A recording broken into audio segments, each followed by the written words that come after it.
All right, if you've been around here a while, you know family meetings here generally aren't great. And if you're checking us out this morning because you need a little escape and some fun, we can't provide that for you here over the next couple of minutes during this family meeting. Cass, you want to take this one over? Yeah, but if you are looking to cry this morning, I got you covered. Yeah. I'm going to try my best to get through this without doing my weird high-pitched cry speak that I normally do. And if you're a P1, you know what I'm talking about.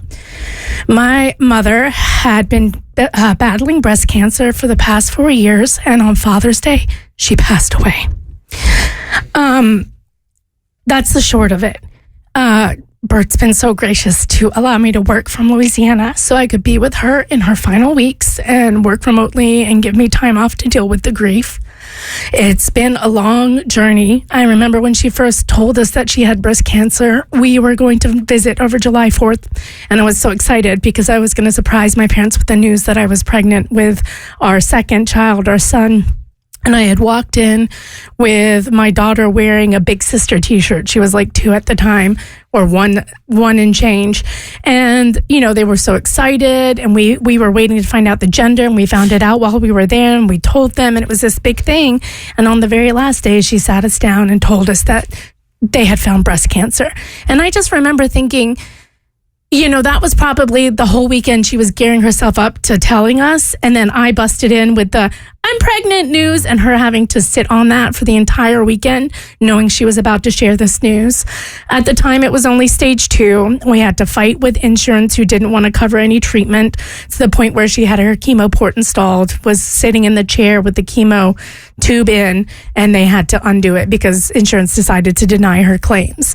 And I'm just going to give you the raw of everything going through this. So I think when we talk about people having cancer, a lot of people don't really understand what that means. Like, you get it, but you don't really understand what the patients and the families are going through.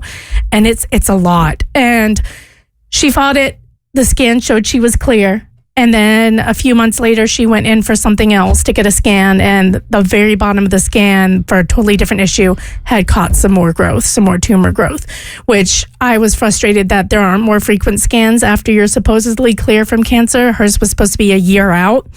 So by that time, it had metastasized all over her body, and she was at stage 4. And stage 4 is really bad, just to sum it up.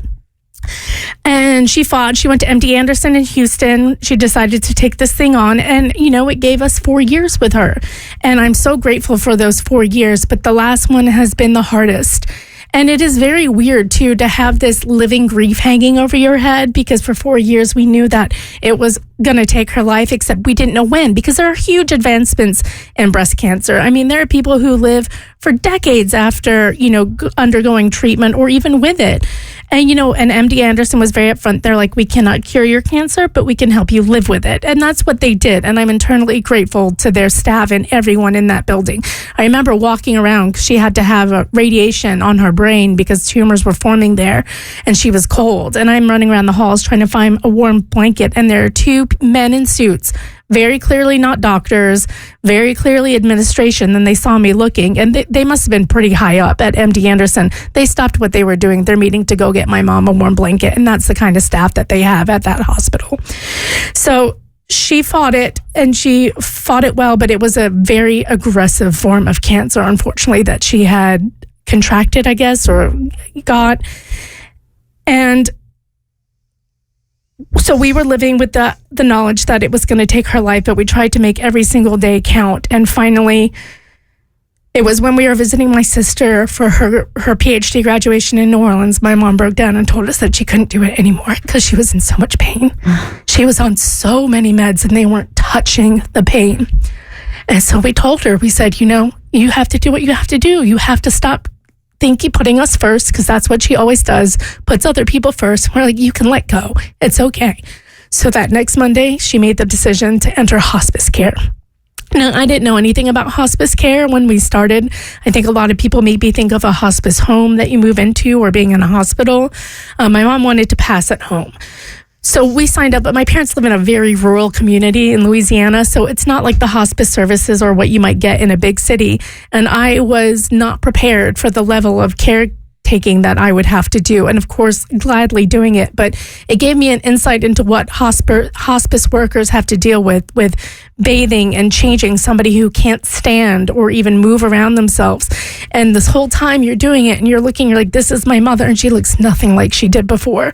She's literally wasting away in front of your eyes. She can't eat. Although she did down a couple of Coronas and a gin and tonic. We were able to do that. And near the end, she couldn't swallow. So they had special sponges that you dip into water or gin and tonic just to feed her. And you could see her face light up when she got one of the other, a Corona or whatever. But watching her on the bed, and the pain meds weren't working then either. And it was exhausting because it was every 15 minutes she wanted to move. She would sit up. She'd try to get out of bed, which she can't do. She'd move to the wheelchair. She'd move to a seat. And I'm not exaggerating. It was every 15 minutes, 24 hours a day because she was in so much pain and we couldn't get it. So thankfully, my friend, Dr. Meredith Maxwell, is actually a hospice medical director and was able to give me some advice on how to be an advocate for her and her pain. And we got it figured out.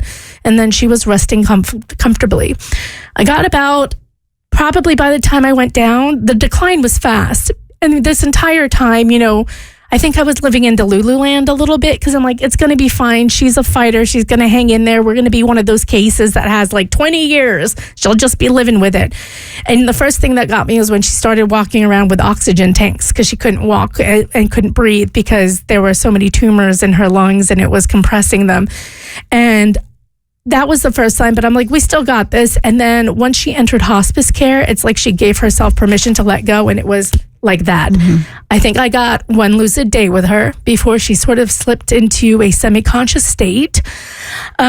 She would kind of respond to stimuli from time to time, like the drinks, or if Hazel, my daughter, came in the room, because the whole family, we went down there just to stay with her during the end weeks. And, it's interesting dealing with kids and death, and nothing will mess you up more than having to shop for kids' funeral clothes, which I was doing on the way down. And why is there not a website for this? This should be easier, honestly. I should not have to buy from like I don't want a $300 Italian wool suit. I just want a pair of black pants and a black shirt, whatever.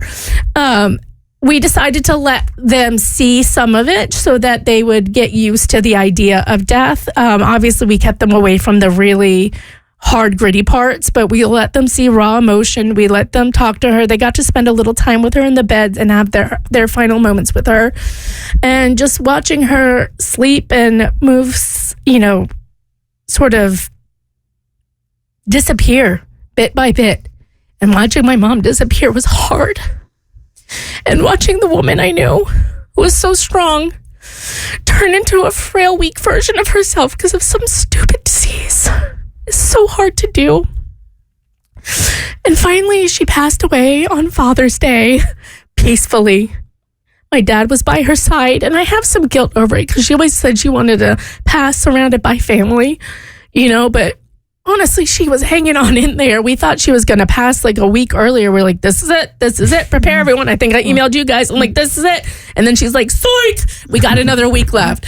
And so my dad, though, was sitting by her side, reading a book, as he loves to do, holding her hand. Her dog, Jessie, who has been such a loyal, faithful companion to her, was at her feet. And I like to think as she passed, she saw my sister and I being absolute idiots, cackling in the kitchen as we were cooking a Father's Day meal. And she saw my husband, Chad, playing a Mario Kart tournament with her grandchildren in the living room. And I like to think that she looked down on the legacy that she left. So even though we weren't surrounded, the bed, we were all there and the house felt full and happy. And right after she passed, my sister's like, I got to get out of the house. And I was like, go for it. And she went outside, and it was near sunset, but all of a sudden this one strip of sky turned bright pink as my sister was outside talking to my mom. And she ran up to get me, but by that time the pink had disappeared. And I think that was a sign. I'm a kind of a believer in signs. I like to explain things away, but I do think that was part of it. And, as I was outside talking to my sister about it, all of a sudden a 404 number calls the house phone. Now, if you don't know Atlanta has a 404 area code. My parents live in Louisiana. There's no one from Atlanta who would be calling them besides me, and I don't even have a 404 number. And my sister and I went inside. My sister answered it, and it was just pure static. That's it. And then it hung up. And I think that was for me. And the 404 was an Atlanta reference, so she would know, I would know she's okay. And then we kept seeing these beautiful dragonflies everywhere. And we were trying to keep things light for the kids. So we were in the pool and this dragonfly kept landing on our fingers and our head. And I'm like, it's her. It's Gigi. It's my mom. And so that kind of has become her symbol. So now when I see a dragonfly, I'm like, hey, Ma, what's up? It feels very surreal. I feel like I disassociated a lot. I forget. I feel weird going on vacation. We went on vacation this past week, but I was like, I got to do something to balance out the feelings and the grief. So we tried to keep it light for the kids, because having them in a house where someone's died for like 2 to 3 weeks and having to talk to them, thank you, Bert, he brought me some tissues, is tough. So, we had our family vacation, but it felt weird because I keep thinking about her, and it's these pockets of grief that pop up out of nowhere. And it's thinking like, oh, I'm going to take Hazel back to school shopping, and then remembering my mom doing that for me and how I would have been so excited to send her a photo of that. So it's not always the big moments, but my nephew Luke is graduating. She loves my sister-in-law and that family as well. And so it's just these moments that I can't share with her. Although my dad keeps checking her phone and texting back from her number phone. So my heart stops. I'm like, oh, God, Dad, get your own phone. It's hard. And it's weird to be like walking in public and see something like Jasmine. She loved growing jasmine, so I'll see it and then it just hits me out of nowhere and I'll start crying, and people are like, what is up with this weirdo? And I don't want to be like, my mom died, you fool, give me a break. But it still doesn't feel real. I feel like I'm sort of in a dream or watching my life as a dream unfold, in that she's still there. And so it's like, what do you mean she's gone? Every couple of days I'm like, that's not real, she's still here, and I have to relive it all over again. It feels unfair. She was only 68. She won't see her 70th birthday. She won't see my 40th birthday, even though literally the week before she died, she made sure my dad picked up my 40th birthday present, which I'm wearing now. She had custom made for me, so I did get to open it next to her. She wasn't fully conscious, but she did give a sign that she was excited and happy that I had opened it. And she won't get to see my dad's 70th birthday this year, and I feel for him too, having to celebrate that alone without his wife of 35 years. My mom was a nurse. She spent her life caring for other people. My sister, myself, those who needed it. She was a midwife. She delivered babies. It's been her entire career, and even just before she died, she was working with Medicaid patients. She has always been there caring for other people. So I'd like to ask every woman listening that if you could honor my mom's legacy and make sure you get yourself checked for breast cancer. There are self-tests you can look up online. You can go get screenings. Because she caught it early, we were able to have this extra time. And I know scheduling stuff when you're busy is a pain in the butt, but it's less painful than the pain your family's going to feel if you don't do it. So please, go get yourself checked. And if you're a survivor, please, in those first years, talk to your doctor about more frequent scans. Because I truly believe if we had had more frequent scans, we would have found it earlier and been able to at least get a little more time. And if you're currently undergoing treatment, I want to leave you with something that I sent her, because this really summed up her fight beautifully. It's a quote from Dylan Thomas. And it says, do not go gentle into that good night, but rage against the dying of the light.